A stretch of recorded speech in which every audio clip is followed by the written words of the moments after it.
Okay, it says, how is your social life? What do you do to have fun and enjoy yourself? Most believers who were saved while in prison only know fun and enjoyment on the outside in a worldly context.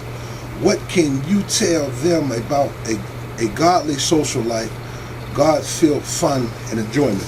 Hey, baby, you got to, you work hard, you still got to have fun. There has to be a release. You see what I'm saying? I go to work and I go to school every day. And on the weekends, see, my wife used to come visit me on Saturdays.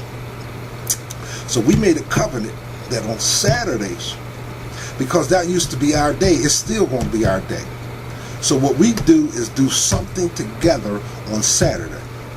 You know what I mean? Whether going to the movies, going eat, going out. There's a park around here. We go and sit on the swings and just swing in the park. It's different. You know what I mean? We ain't sitting in no visitor room getting food out of the vending machine. I was just vibing. I was like, baby, a couple months ago we was just sitting in a visitor room getting food out of the visitor room, and where we couldn't, hold hands in a certain way without the CO telling us to, separate. Now we could just hold on to each other, swing on this swing, and enjoy each other's company in the atmosphere. So, because I go to, they have functions at the church where you can go with the church to different places. I went out of town. I went to the train warehouse, the train historical warehouse. It's little different things that you never think of that you can do. I like bowling. You know what I mean? I'm a movie connoisseur. You know what I mean? I like to do things like that. My brother, he even started me to playing John Madden and stuff, but I'm not too good at that yet. So, I still have fun doing a lot of things, man. You know what I mean? So, and I got a membership at the Planet Fitness. Yeah, I'm getting mine here. Still getting it in, fellas. Just doing things that is going to benefit me, and I enjoy doing. It's a great release to go and walk on the tread machine or the elliptical for half an hour and then go get some weights in. This says, believers in prison tend to feel a sense of dormancy. They eagerly but patiently await the opportunity to get out and begin a life walking with and serving the Lord. Since your release, have you experienced a satisfaction to that longing to live life serving the Lord? Do you feel closer to the Lord now that you've been released than you did while in prison? I would have to say yes, because I take the Lord with me everywhere I go, and I find great satisfaction in the responsibilities I have now. See, a man such as myself, I need responsibility. I need to be able to budget my money and pay bills that come in, because there's a sense of ownership there. There's a sense of just being a part of the greater good. And see, where the Bible says that if a man can't take care of his own house, he's no better than an infidel. He shouldn't even eat. You know what I mean? Y'all know how much I like eating. So I got to take care of what's mine. You see what I'm saying? So, you know what I mean? I take the Lord with me in all these things that I do. And I want y'all to know that it's a great thing to get into I got a little SUV, to get into your car, to have a full tank of gas, to have your insurance paid, to have your license and registration. Because when the police get behind you, you don't have to be nervous. Huh? There's that is a beautiful feeling in and of itself. To be able to be legit. I want some of y'all to feel this when y'all get out here. It's just that, you ain't doing nothing crooked. You know how a lot of us who were in the game, we would try to dibble and dabble. Well, when you living for God and you just decide, I'm going to do it the right way, it's a great energizing feeling, because although you struggle sometimes, the struggle is good. It's about being, a man now. It's about putting away childish things, like the Bible says, and becoming that man of God that you are on the inside. So, you know what I mean? It's about God giving you the practical application of the things that I've learned. See, I've learned and I've been able to train myself in there. Now I'm living it out.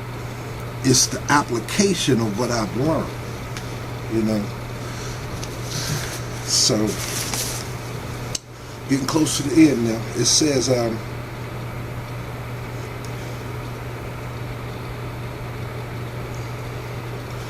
from your position as a God-fearing man who is an ex-offender, what do you believe is the most important thing a man of God who is about to be released from prison must know? That's an excellent question. And I'm going to answer it like this. I was in church, and one of the strong brothers walked up to me my first week out, and he said, "This is a marathon, not a sprint." So, my brother, whoever y'all are that's getting ready to leave, you might want to play catch-up ball. It ain't happening out here, unless you want to put a package in your hand and stand on the corner, unless you want to flip something. And I know that's what you ain't trying to do, because you go in there, you're feeling how it is right now in there. You don't want to go back there. This is a marathon. It don't happen in 1 week out here. Like I said, it took me a while to get a job and everything. I had to wait on the Lord. But you have to really pace yourself when you get out here. Prepare yourself as far as all the classes and stuff that you take inside of prison to prepare you to be employed. Y'all know what my record is in there. I was facilitator of this, that. I was in every program. Y'all know how I was. I was busy. I was, it wasn't no stopping me, because I had a mission. So when I got out here, don't get me wrong, I felt like, well, this is going to happen for me as soon as I hit the bricks. But it didn't. And I got discouraged for a couple days. But the Lord opened my eyes to see, I'm doing this. You're not the one that's pulling the strings, right? And he had to ask me, is you pulling the strings or you? Oh, I'm pulling them. So I had to come to the understanding, listen, okay, God, well, I'm going to just enjoy the time that I don't have a job. And that's what I did. For the few months, I went on walks every day. I went to the park, got my rec in and, enjoyed the time. Did, yard work around the house. Yeah, I did yard work. Painted some of the rooms in my house. Yeah, I did that too. It was just understanding that things are going to happen in his time out here. And that's, I'm being real with y'all. You who getting ready to leave, this is a marathon, not a sprint. If you come out with that mindset, you're going to have a greater percentage of staying out here. Okay.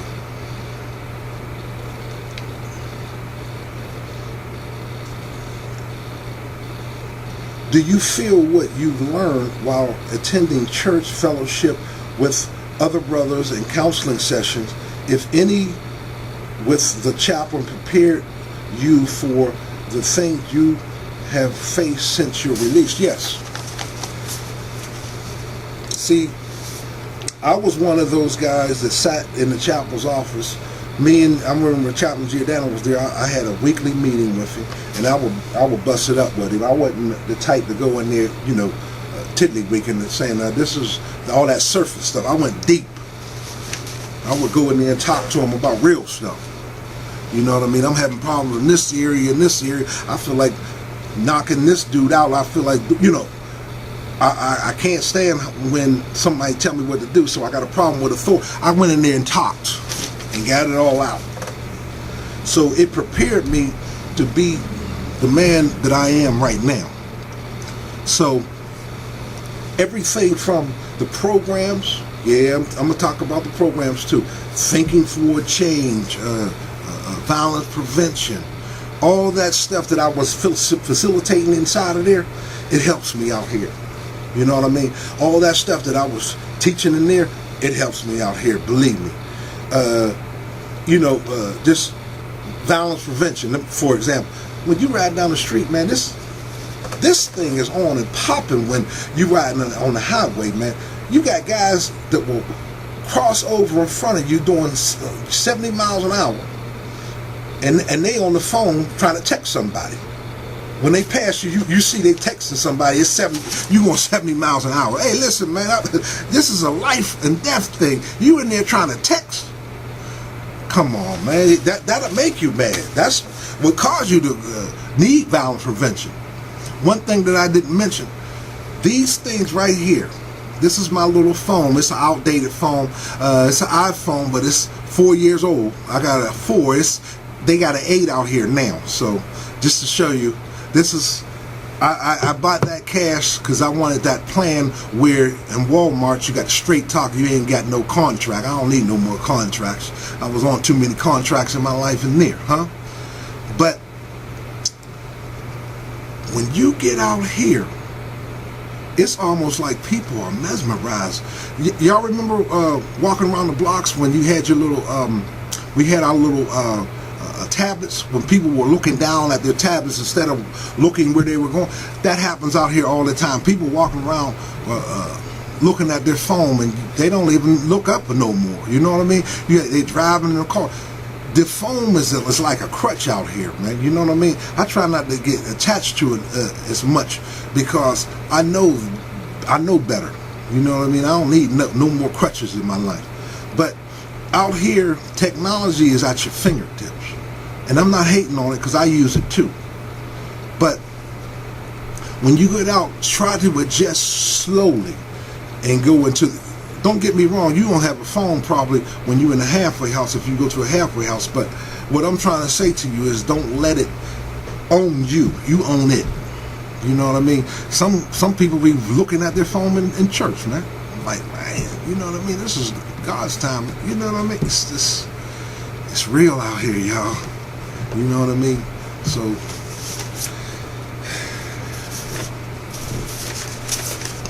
all right.